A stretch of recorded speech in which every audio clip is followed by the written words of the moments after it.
আমি দেশে অনেকদিন থাকতে পারিনি, কি কারণে সে প্রসঙ্গে গেলাম না, আপনাদের কম বেশি ধারণা আছে। তবে সারাক্ষণই দেশের সাথে আমার যোগাযোগ ছিল।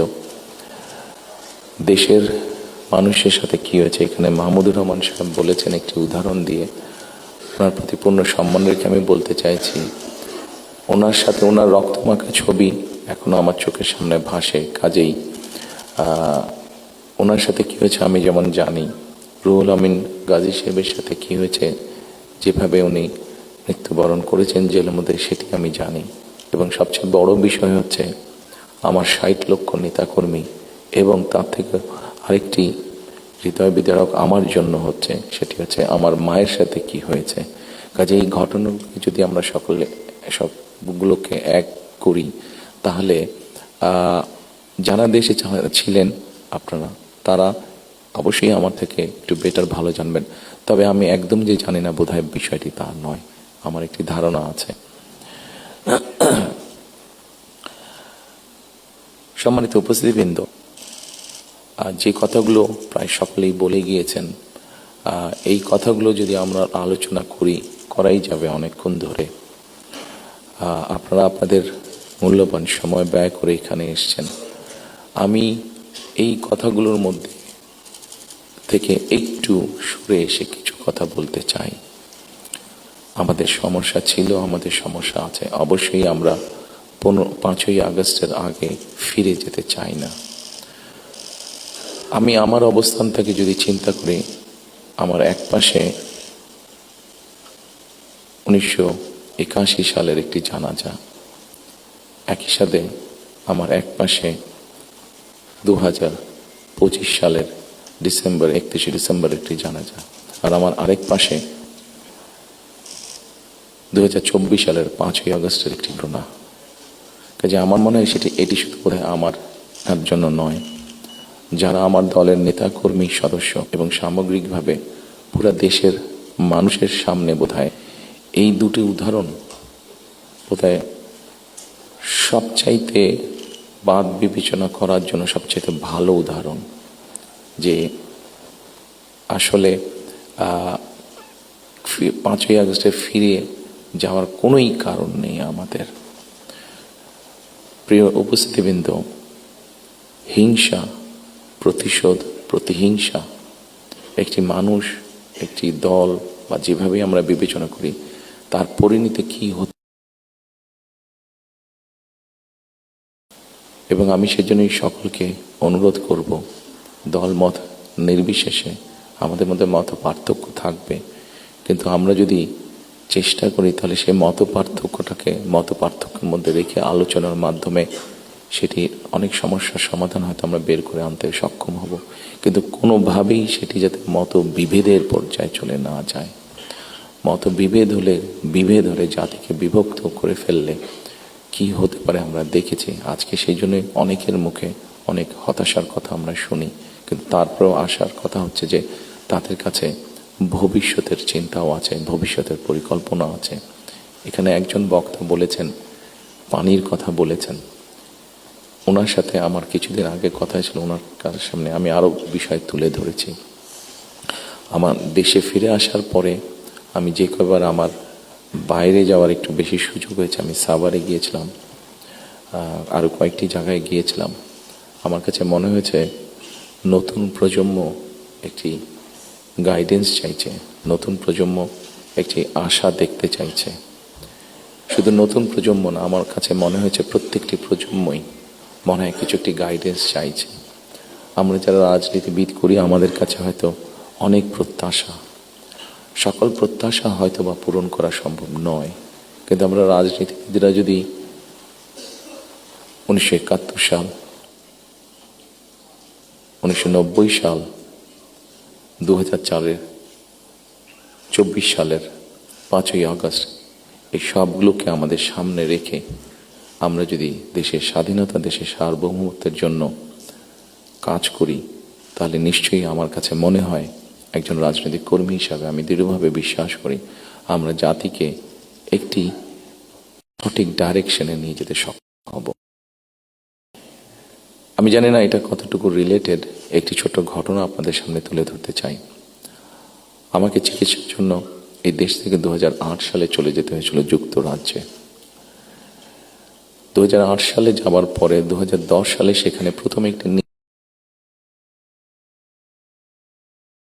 নির্বাচন ছিল। স্বাভাবিকভাবে রাজনৈতিক কর্মী হিসাবে আমার একটা ইন্টারেস্ট ছিল। টিভির সামনে বসে আমি ডিবেট দেখছিলাম। সেখানে দুজন নেতার মধ্যে, দুটি মেইন দলের নেতার মধ্যে, লেবার এবং কনজারভেটিভ, অনেকদিন ধরে লেবার ছিল, 2010 সালে নির্বাচনে কনজারভেটিভ আসে। তো দুই দলের দুই নেতার মধ্যে একটি বাংলাদেশ বাদই দিলাম, শুধু ঢাকা শহরের মধ্যেই কোনো অ্যাম্বুলেন্স সার্ভিস নেই। গত 54-55 বছরে আমরা হইনি। এটি খুবই দুঃখজনক ব্যাপার। তো এই অ্যাম্বুলেন্স সার্ভিস নিয়ে দুই নেতার মধ্যে তখন কথা হচ্ছিল। খুব সম্ভবত তখন যতটুকু আমার মনে আছে, তখন এমার্জেন্সির জন্য অ্যাম্বুলেন্স সার্ভিস কল করলে 20 মিনিটের মতন সময় লাগতো আসতে অ্যাম্বুলেন্সের। একজন বলছে 20 মিনিট লাগে, এটাকে আমরা 19 মিনিট করবো। আরেকজন বলছিল যুক্তিতর্ক দিয়ে যে 20 মিনিট লাগে, এটাকে আমরা 15 মিনিটে নিয়ে আসবো। অর্থাৎ একজন 1 মিনিট কমাচ্ছে, একজন 5 মিনিট কমাচ্ছে। এই কাজটি তারা তাদের জনগণের জন্যই করতে চাইছে। আমার মনে হয় এখানে যেটা একটু আগে খুব সঠিকভাবে বলেছেন, ঠিক এখন যেভাবে চলছে এইভাবে যদি চলে, আমার যতটুকু ধারণা আগামী 10 থেকে 15 বছর, হার্ডলি 20 বছর পরে ঢাকা শহরে কোনো জায়গায় থেকে পানি আমরা পাবো না। আমাদের বুড়িগঙ্গা নদী সম্পূর্ণ রকম পলিউটেড, 100% পলিউটেড। শীতলক্ষা নদী 50%-এর মতন পলিউটেড।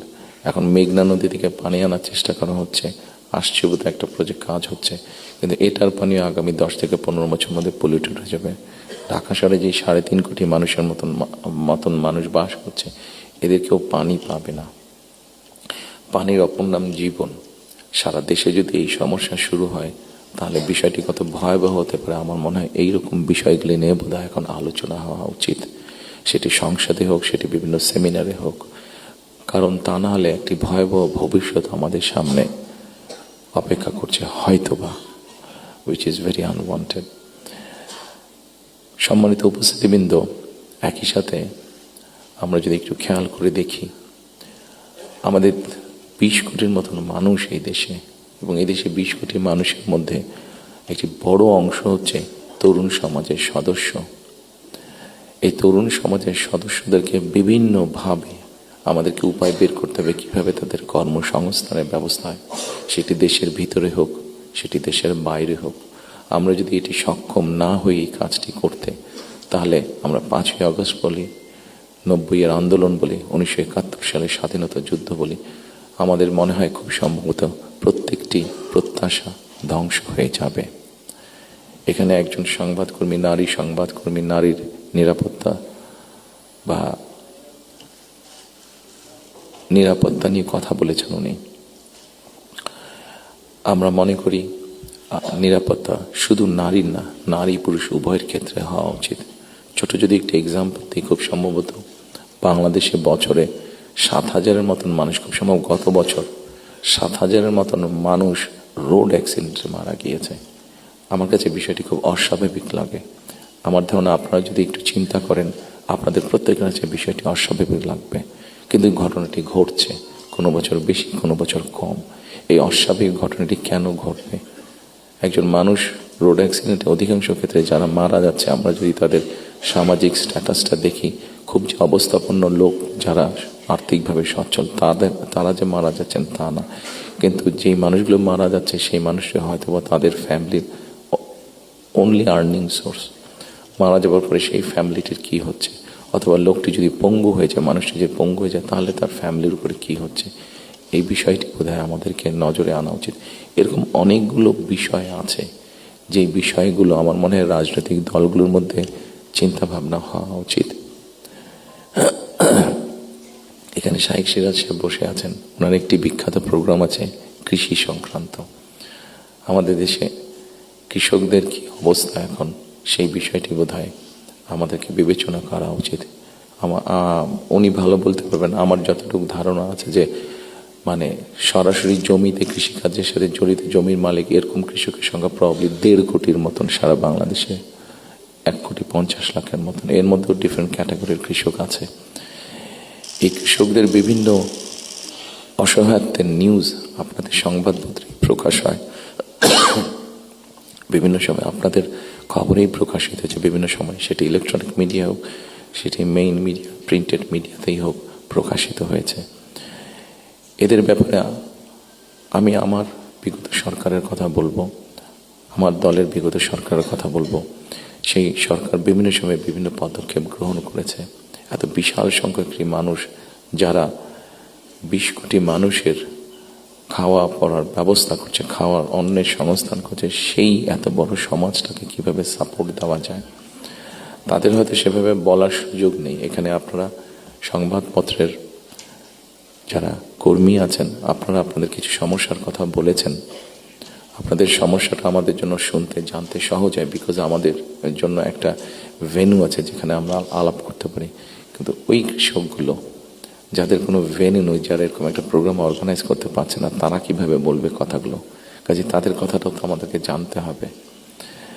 কাজে এই বিষয়গুলি সম্মানিত উপস্থিতিবৃন্দ, আমার মনে হয় এই সকলে এরকম আরো অনেকগুলো বিষয় আছে।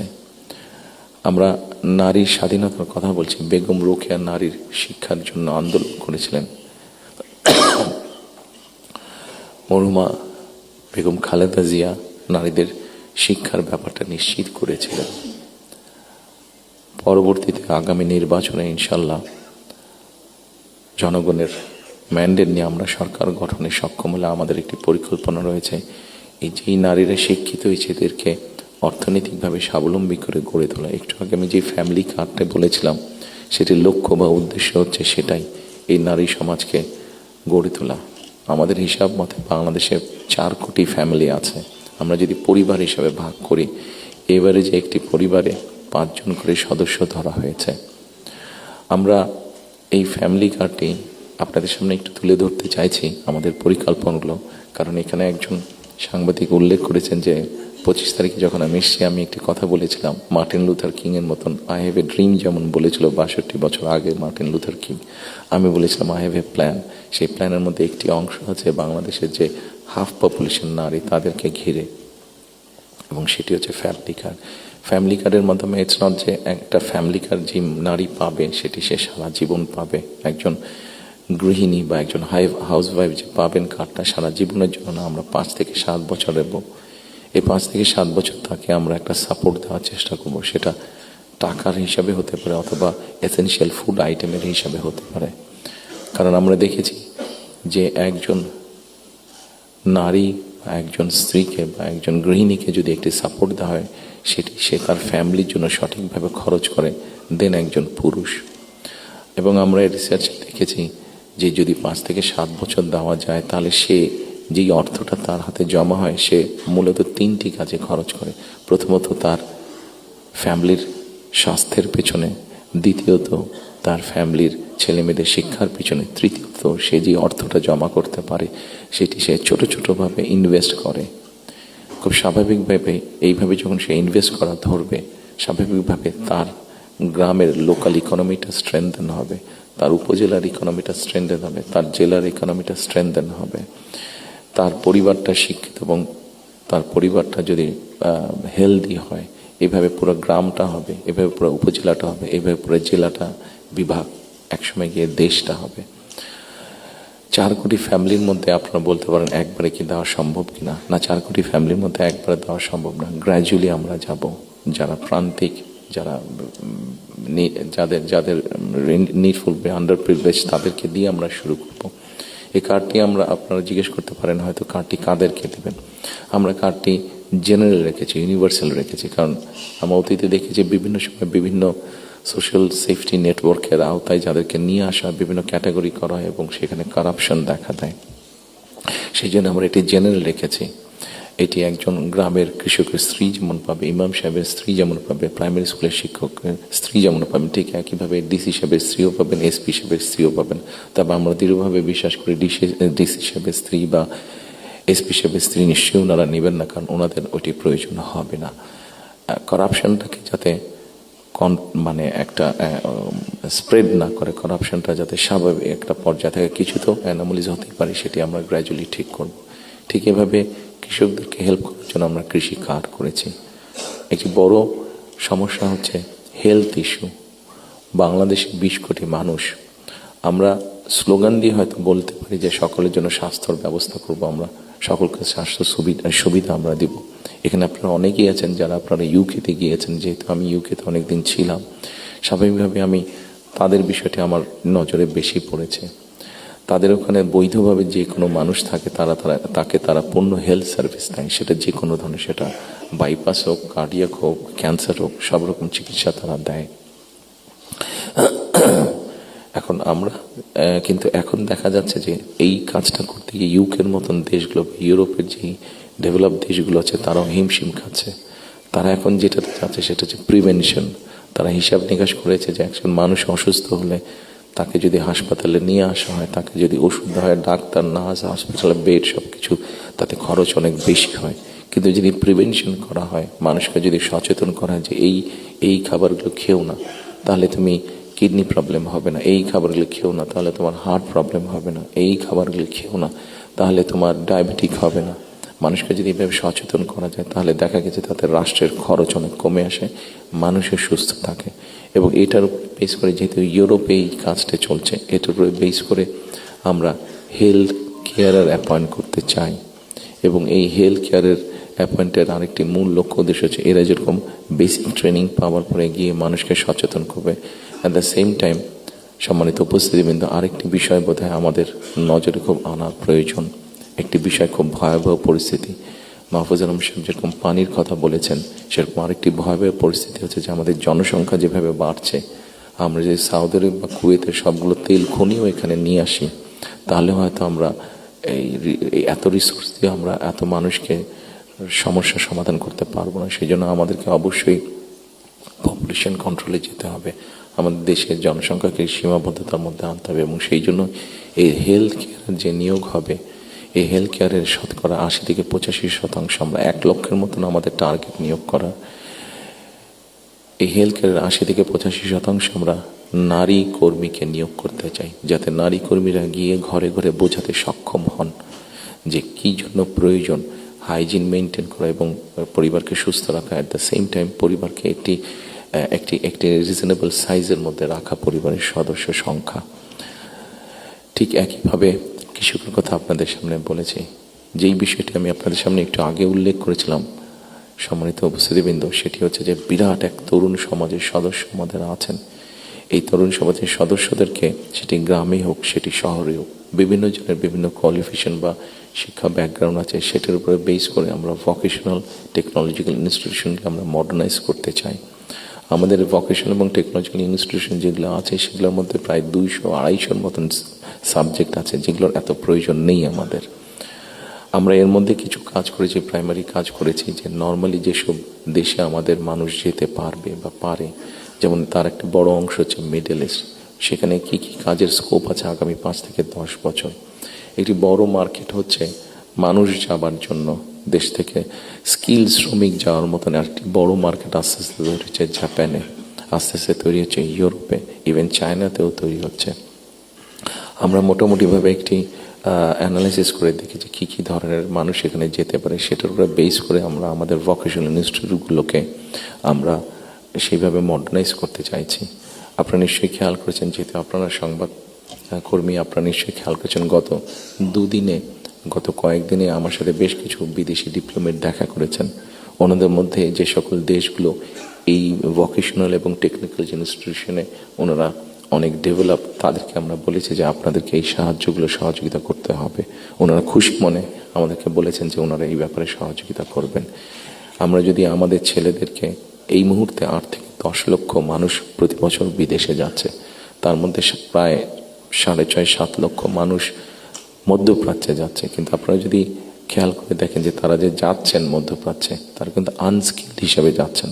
তাদেরকে যদি আমরা কিছুটা ভাষা শিখিয়ে দিতে পারি এবং সেখানে যেই কাজগুলোতে তারা যাচ্ছেন সেগুলোর ব্যাপারে মিনিমাম ট্রেনিং দিয়ে দিতে পারি, তাহলে কিন্তু গিয়ে তারা ওখানে বেটার করতে সক্ষম হবেন। ঠিক এইভাবে যদি আমরা রিসার্চ করে যদি মার্কেটগুলোকে বের করতে পারি, তাহলে দেশের বাইরে আমরা বহু সংখ্যক অ্যাকাউন্ট যে 8 থেকে 10 লাখ অ্যাবাউট 1 মিলিয়ন মানুষ বিদেশে যাচ্ছে, এটাকে খুব সহজে 2 থেকে 3 বছরের মধ্যে পসিবলি 1.5 to 2 মিলিয়ন করা যাবে। 15 থেকে 20 লক্ষ মানুষ করা যাবে। এবং 15 থেকে 20 লক্ষ মানুষ শুধু যাচ্ছেন না, তাদেরকে যদি ট্রেনিং এবং ল্যাঙ্গুয়েজ দিয়ে আমরা পাঠাতে পারি তাহলে ভ্যালু অ্যাড হবে। এখন যদি কেউ $100 আর্ন করে মাসে, ইজিলি সেটা $300 নিয়ে আসতে পারবো। তাহলে বৈদেশিক মুদ্রার একটা বিশাল অংশ আমরা আনতে পারবো, যেটা দিয়ে আমরা কাজ করতে পারবো। আপনারা যেরকম বিভিন্ন বিষয়ে উল্লেখ করেছেন, বিভিন্ন দাবি দেওয়ার, সেই জিনিসগুলো আমরা পূরণ করতে পারবো। আমরা একটি জিনিস বিবেচনা করছি এই মুহূর্তে। এখন যদি আমরা দেখি আমাদের বৈদেশিক মুদ্রা উপার্জনের রাস্তা মূলত দুটি, একটি হচ্ছে গার্মেন্টস এবং একটি হচ্ছে আমাদের রেমিটেন্স, যেটা প্রবাসীরা পাঠিয়ে থাকেন কষ্ট করে। এইটির সংখ্যাকে আমরা বাড়াতে চাচ্ছি।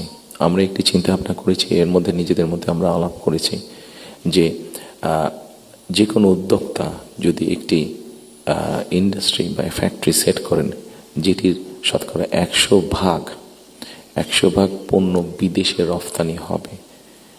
যেমন কেউ যদি বলেন যে আমি কলমটি তৈরি করবো, কিন্তু এটা not for local market, absolutely for export market, তাহলে আমরা তাদেরকে বন্ডেড ফ্যাসিলিটি দেওয়ার কথা চিন্তা করছি। আমরা যদি বন্ডেড ফ্যাসিলিটিটা তাদেরকে দিতে পারি, আমাদের হিসাব বলে, আমাদের রিসার্চ বলে, তাতে এক্সপোর্টের সংখ্যা যেরকম বৃদ্ধি পাবে, তাতে উদ্যোক্তারাও খুশি হবে। এবং উদ্যোক্তারা যখন এখানে কোনো মিল কারখানা তৈরি করবেন, সেক্ষেত্রে আমরা আমাদের বহু বেকারের কর্মসংস্থান তৈরি করতে পারবো। কাজেই অনেক সময় লাগবে, সময় কম, আপনার প্রত্যেকে ব্যস্ত মানুষ, প্রত্যেকে আপনাদের সময়ের মূল্য আছে। আমি আমার কিছু চিন্তা ভাবনাগুলো আপনাদের সামনে শেয়ার করলাম। আপনাদের এখানে কয়েকটি কথা খুব সম্ভবত উঠে এসেছে, যতটুকু আমার মনে পড়ছে। এখানে নয়া দিগন্ত সম্পাদক সাহেব একটু আগে বলেছেন যে আমার প্ল্যানটা পরিষ্কার না। আমার মনে হয় পরিষ্কার না হলেও কিছুটা হয়তো আমি পরিষ্কার করতে সক্ষম হয়েছি। আরও কিছু প্ল্যান আছে আমাদের, যেমন কর্মসংস্থানের ক্ষেত্রে আরেকটি প্ল্যানের কথা আপনাদেরকে উল্লেখ করি। যেমন আইটি সেক্টরে আমাদের অনেক ইয়াং ছেলে মেয়ে আছে যারা আইটি সেক্টরে কাজ করছেন। আমরা স্বৈরাচারের সময় দেখেছি বাংলাদেশের বিভিন্ন জায়গায় আইটি পার্কের নামে কতগুলা বড় বড় বিল্ডিং তৈরি করা হয়েছে, কিন্তু এখনই আমি কিছু পত্রিকার পাতায় নিউজ দেখেছি, গত 2-1 বছর আগেও নিউজ দেখেছি, 2-3 বছর আগে নিউজ দেখেছি যে এই পার্কগুলো অনেক ক্ষেত্রে দেখা যাচ্ছে যে অসামাজিক কাজ হচ্ছে, অথবা সেখানে কমিউনিটি সেন্টার হচ্ছে। অর্থাৎ আইটি পার্ক বলতে যাবো যে তার বিন্দু কোনো কিছুই সেখানে নেই। প্রিয় সম্মানিত উপস্থিতিবৃন্দ, আমরা এই আইটি পার্কগুলোকে একটু ডিফারেন্টভাবে নিয়ে আসতে চাইছি।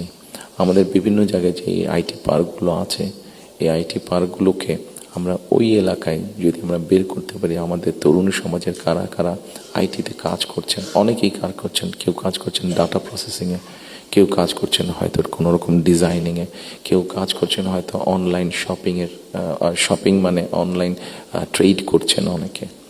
আমাদের একটা চিন্তা ভাবনা আছে যে এই মানুষগুলোকে একত্রিত করে আমরা ওই আইটি পার্কগুলোকে ফ্রি ওয়াইফাই দেবো এবং তাদেরকে ছোট ছোট স্পেস করে তাদেরকে অফিস করে দেবো। এখন হয়তো তারা হলে যারা থাকছেন, যদি স্টুডেন্ট হয়ে থাকেন হলে বিছানার উপরে কাজ করছে, তাহলে মেসে থাকলে মেসের ওই ছোট্ট কোনায় কাজ করছে, অথবা বাসায় থাকলে হয়তো বিছানার উপরে বসে কাজ করছে, অথবা ছোট্ট একটা টেবিল চেয়ার নিয়ে কাজ করছে। কিন্তু আমরা যদি তাদেরকে একটা স্পেস করে দিতে পারি, তাহলে কিন্তু তারা তাদের বিজনেসটা অনেক ফ্লরিশ করতে পারবে। এবং স্বাভাবিকভাবে তার বিজনেস যখন ফ্লরিশ হবে, সে তখন আরও হয়তো তার মতন আরও কয়েকজনকে একসাথে নিয়ে আরও একটু বড় কোম্পানি করবে। অর্থাৎ এই সবগুলো সম্ভাবনার কথা বলছি, এবং এই সম্ভাবনার কথাগুলো অবাস্তব নয়। আমরা চেষ্টা করলে এই সম্ভাবনাগুলোকে আমরা বাস্তব রূপ দিতে পারবো। ঠিক একইভাবে আজকাল ফেসবুকে গেলে অথবা টিকটকে গেলে আমরা দেখি আমাদের তরুণ সমাজের সদস্যরা অনেক প্রতিভাবান, বিভিন্ন রকম কন্টেন্ট তারা মেক করছেন। এই কন্টেন্ট মেক করতে গেলে সরকারের কিছু পলিসি আছে, যেই পলিসিগুলো ঠিক করতে পারলে তাদের জন্য বেটার হবে, তাদের ইনকামটা বেড়ে যাবে।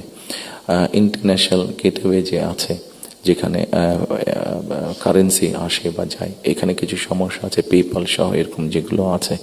আমরা এরই মধ্যে তাদের সাথে কথা বলেছি যে কিভাবে এই সমস্যাগুলো সমাধান করা যায়। অর্থাৎ যারা আমাদের অনলাইনে কাজ করবে বা কন্টেন্ট মেক করবে, এরা যে যাবে, এরা যে অ্যাড হবে, যে ইনকামটা তাতে আসবে, সেটা কিভাবে সহজে তাদের কাছে এসে পৌঁছতে পারে, এই ব্যাপারে আমরা তাদের সাথে মোটামুটিভাবে আলাপ করেছি। ইনশাল্লাহ আমরা গভর্নমেন্ট ফর্ম করতে পারলে এই ব্যাপারটা আমরা দ্রুততার সাথে করতে তখন সক্ষম হব এই সমস্যাটার সমাধান করতে। সম্মানিত উপস্থিতিবৃন্দ, আমাদের সামনে আপনারা এখানে অনেকে উপস্থিত আছেন যাদের অনেক লম্বা অভিজ্ঞতা আছে দেশ স্বাধীনের পর থেকে। আমাদের দেশ স্বাধীনের পর থেকে অনেক উথাল পাতাল ঝড় অনেক হয়েছে রাজনৈতিক অঙ্গন থেকে অর্থনৈতিক অঙ্গনে। এখানে একজন বক্তা বলে গিয়েছেন যে সামনে আমাদের চ্যালেঞ্জ আছে। একজন রাজনৈতিক কর্মী হিসাবে আমার কাছে মনে হয় সামনে আমাদের অনেক কঠিন চ্যালেঞ্জ আছে। আমাদের মধ্যে বিভিন্ন রকম মত পার্থক্য আছে। একজন রাজনৈতিক কর্মী হিসাবে আজকে আপনাদের কাছে এবং আপনাদের মাধ্যমে সকল রাজনৈতিক দলের সদস্যদের কাছে, সামগ্রিকভাবে সমাজের সকল মানুষের কাছে আমি একটি বিনীত আহ্বান রাখতে চাই যে আমাদের বিভিন্ন মত পার্থক্যগুলো নিয়ে যাতে আমরা আলোচনা করতে পারি, আলাপ করতে পারি। আমাদেরকে যে কোনো মূল্যে ডেমোক্রেটিক প্রসেস, যেটা আমরা 12 তারিখ থেকে ইনশাল্লাহ শুরু করতে যাচ্ছি। এখানে এনটিভির আমাদের ওনার নামটা আমি জহিরুল আলম সাহেব অনেক আগে আমার একটা ইন্টারভিউ নিয়েছিলেন। আমি ওনাকে খুব সম্ভবত ওনাকে বলেছিলাম, অথবা মতি ভাই এখানে উপস্থিত আছেন, মানব জীবনের মতি ভাই, খুব সম্ভব ওনার ইন্টারভিউতে আমি বলেছিলাম যে আমাদেরকে যে কোনো মূল্যে হোক ডেমোক্রেটিক প্রসেসটা চালু রাখতে হবে, আমাদের জবাবদিহিতাটা চালু রাখতে হবে যে কোনো মূল্যে। সেটি জাতীয় পর্যায়ে হোক, সেটি লোকাল পর্যায়ে হোক, অর্থাৎ ইউনিয়ন পরিষদ নির্বাচন, পৌরসভার নির্বাচন, লোকাল পর্যায়ে হোক, সেটা কোনো ট্রেড বডির ইলেকশন হোক। আমার ব্যক্তি যেটা বিশ্বাস, আমরা যে কোনো মূল্যে যদি এই যে জবাবদিহিতাটা, গণতান্ত্রিক প্রসেসটা যদি আমরা কন্টিনিউ করতে পারি, অনেক বেগ হয়তো আসবে, অনেক কঠিন হবে, কিন্তু একটা সার্টেন টাইম পর পর আমরা যদি গণতান্ত্রিক প্রসেসটাকে কন্টিনিউ করে যেতে পারি, তাহলে নিশ্চয়ই আমরা অবস্থার পরিবর্তন ঘটাতে সক্ষম হব। এবং আরেকটি কথা, কাউকে আঘাত না করিয়ে আমি বলতে চাইছি, কোনো রাজনৈতিক দলের নেতা সদস্য কাউকে আমি আঘাত করতে চাইছি না। আমি আমার চিন্তাটা শুধু ওনাদের সামনে তুলে ধরতে চাইছি যে আসুন আমরা দেশের মানুষের শিক্ষা, দেশের মানুষের স্বাস্থ্য, দেশের নারীদের অধিকার, এম্পাওয়ারমেন্ট, কর্মসংস্থান, পরিবেশ, সব কিছু মিলিয়ে এই যে বিষয়গুলো, যেটি একটি সাধারণ মানুষের জন্য প্রযোজ্য, আমরা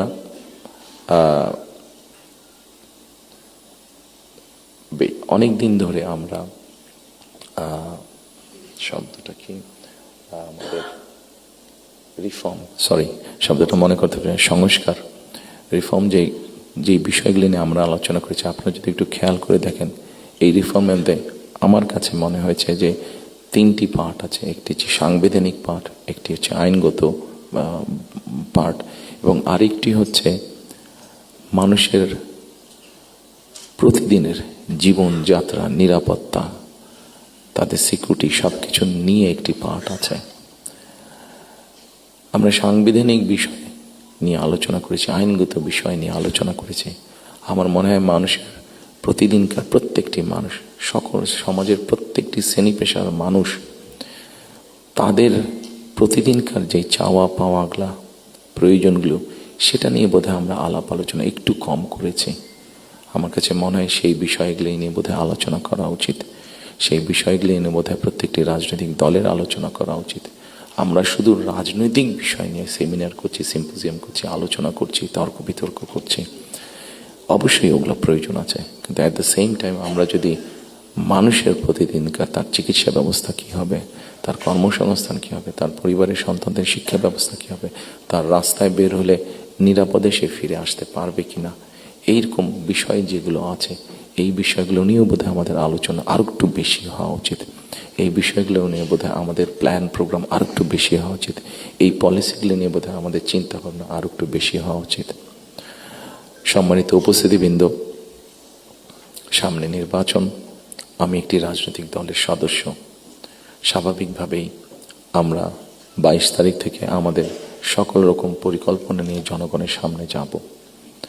আপনারা যারা আজকে কষ্ট করে আমাদের আমন্ত্রণে এখানে এসেছেন, আবারও আপনাদেরকে আমি আমার এবং আমার দলের পক্ষ থেকে আন্তরিক ধন্যবাদ জানাতে চাই। একই সাথে আমরা ইনশাল্লাহ দেশের মানুষের সমর্থন নিয়ে সরকার গঠনে সক্ষম হলে যাতে আপনাদের কাছ থেকে এমন ধরনের আলোচনা সমালোচনা আমরা পাই যেটা আমাদেরকে সাহায্য করবে দেশকে সামনে এগিয়ে নিয়ে যেতে। শুধু সমালোচনা করার জন্য নয়, আপনাদের কাছ থেকে এমন সমালোচনা আমরা পাই যাতে আমরা দেশের মানুষের যে সমস্যাগুলো আছে সেই সমস্যাগুলো যাতে আমরা সমাধান করতে সক্ষম হই, আমরা সরকার গঠনে সক্ষম হলে সেই প্রত্যাশা রেখে আবার আপনাদেরকে ধন্যবাদ জানিয়ে আমার বক্তব্য শেষ করছি। আসসালামু আলাইকুম।